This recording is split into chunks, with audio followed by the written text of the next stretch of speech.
It's sixth form. Yay! A young 17-year-old Kiri puts on his shoes, opens the door, runs downstairs, slams shut the door, and leaves his house. He was in a hurry. But where was he going?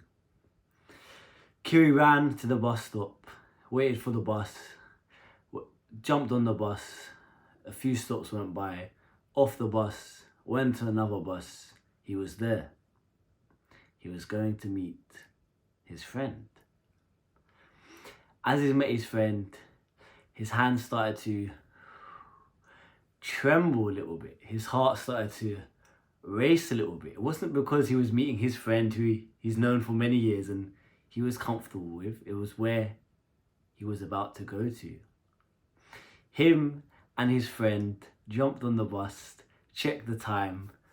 8 p.m, not a bad time to arrive. Went on the bus and all of a sudden, anxiety, nervousness. Both of them looked at each other and they acknowledged they didn't really want to go to where they were going. They kind of just wanted to stay at home and play FIFA and play games together, but they were going to a social interaction. They jumped off the bus, found the address, knocked on the door. The door opened. Kiri had arrived to one of his first house parties. A shy Kiri back in the day kind of let his friend go first and kind of walked behind him. He slowly walked through the corridor thinking, oh, who is the first person he was going to see? Does he know this person? Is this person from another school? Who are these people? All he kind of knew is his heart was racing a little bit more. He was going to meet new people. He wasn't really familiar with meeting new people. Yes, he met people from sixth form and he's kind of mingled with that crowd now, but still it was quite a new thing for him. He walks down the corridor and he goes in the kitchen and sees a girl he knows. His heart relaxes. He gets into conversation with that girl. You know, a bit of even Kiri back in the day, a bit of back and forth, trying to gain comfort in his surroundings, trying to just relax. He lifts his head up. Who's that girl? She looks quite nice. I haven't seen her before. She goes past him and he kind of just gives a nod and she gives a nod back. Kiri was getting quite excited. Ooh, you never know what could happen at house parties, right? But Kiri didn't think much of it.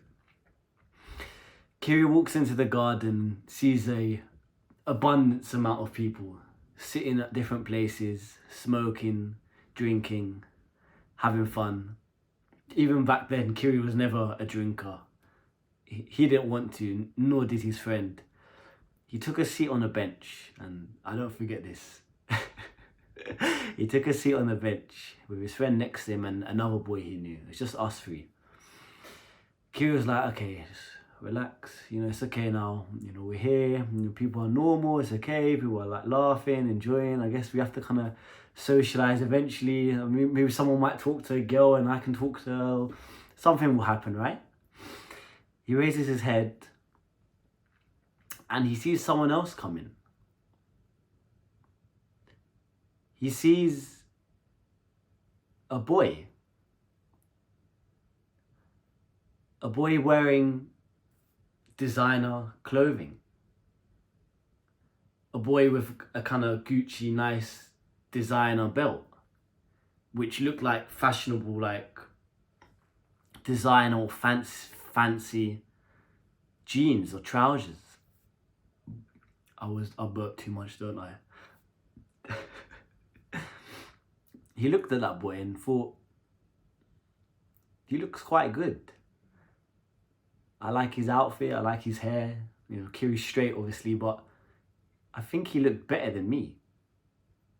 But he didn't want to think much of it. A few 10, 20, 30 minutes go by. He looks to his left. Another boy dressed very nicely. You know, clearly he's got his fashion on sense again. Very nice jeans, very nice top. Jeans top. He was talking to a girl and they were laughing and flirting. Kiri wasn't talking to a girl. Kiri wasn't laughing or flirting. Kiri didn't look like that. But again, he didn't want to think much of it, right? It's just maybe another guy. And it happened again. And again. And again. And again. And again. And again. The guys kept coming in. They kept looking nicer than Kiri. Kiri, even to this day, still doesn't know how to dress. His sister does fashion design. He asks her, oh, does this coat go with this? Does this coat go with that? I don't know how to dress. And back then, I didn't have a clue. I would look at these guys and I would obviously admire and they looked nice and we would talk and it was okay in the end. But I felt like I didn't dress or present myself as one of the cool kids. I felt like insecure. I was simply comparing myself to others.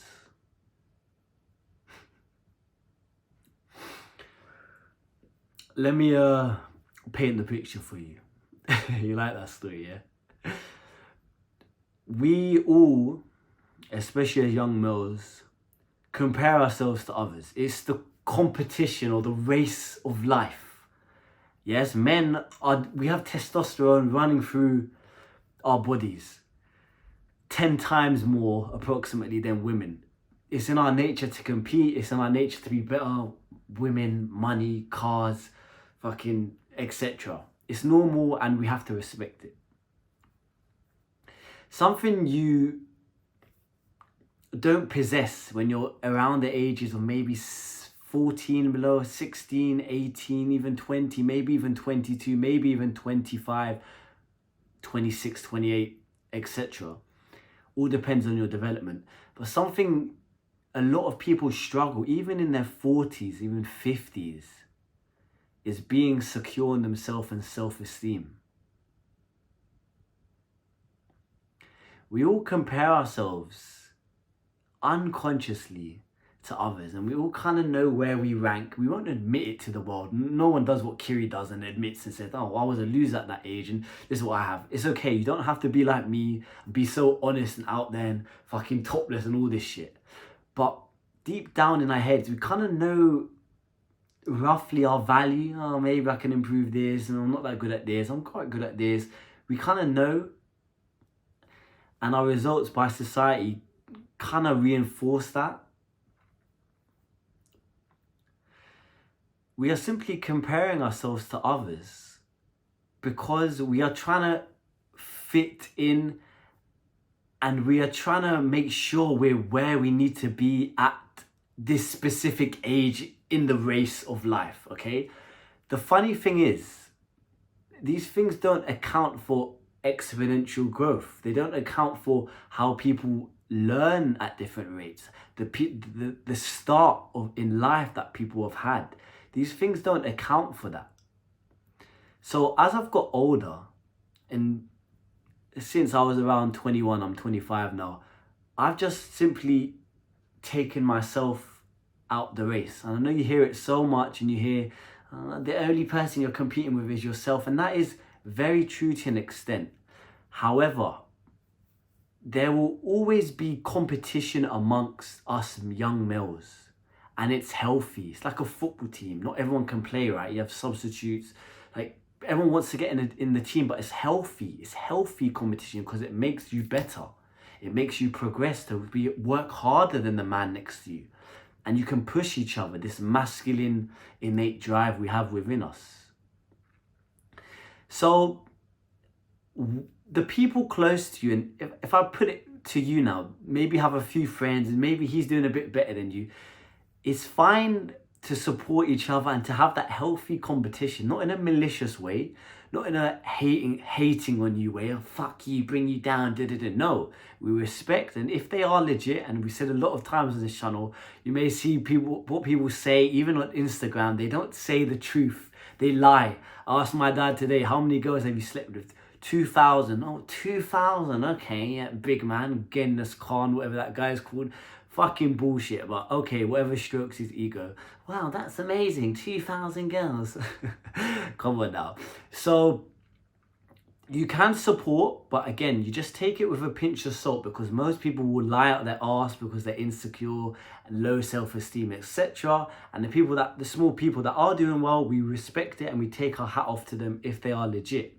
We also understand that we are in this race of life. We do want to become better. We are competing, and it's healthy competition. We're not hating on anyone. We're not abusing anyone.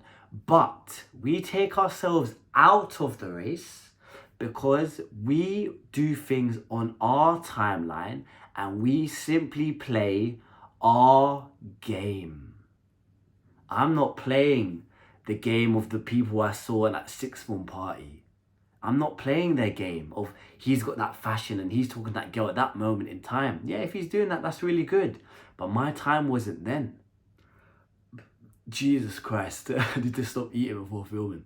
But my time wasn't then. I'm playing my game at my rate, and I do what I want to do in my life, in the one and only life I get, to become the man I need to become at the right time. Editors, you know what's on my ceiling. We said it again. You will become the man you've always wanted to become at the right time. I wake up every day and I see that because I know it's my time and it's my timing, not someone else's, because it's my life and it's my game. If you're feeling insecure, if you're comparing yourself to other people, simply take it with a pinch of salt. If they are doing that, you respect them. You don't give any malicious hate. If anything, you can ask them, how did they get there? Maybe you can learn from them. But we understand that a lot of people chat shit. And the most important thing is we don't compare to others, because all you can compare to is yourself, because it's your game and it's your life. No one else is going to live the same events every single day in your life compared to the man next to you. And this is the most important thing to understand. It's important to improve. It's important to compete. It's important to level up and compete and fight with each other. But you simply play by your own rules in your game, because it's your life and things happen at your timing, whenever you're ready, where you become the man you've always wanted to become at the right time. You don't need to compare. You're exactly where you need to be. I promise you that. If you want to fix your life today or have access to my free self-improvement guide, all links will be down below. If you also like one-on-one coaching sessions or like to learn from my Skool share classes, all links down below.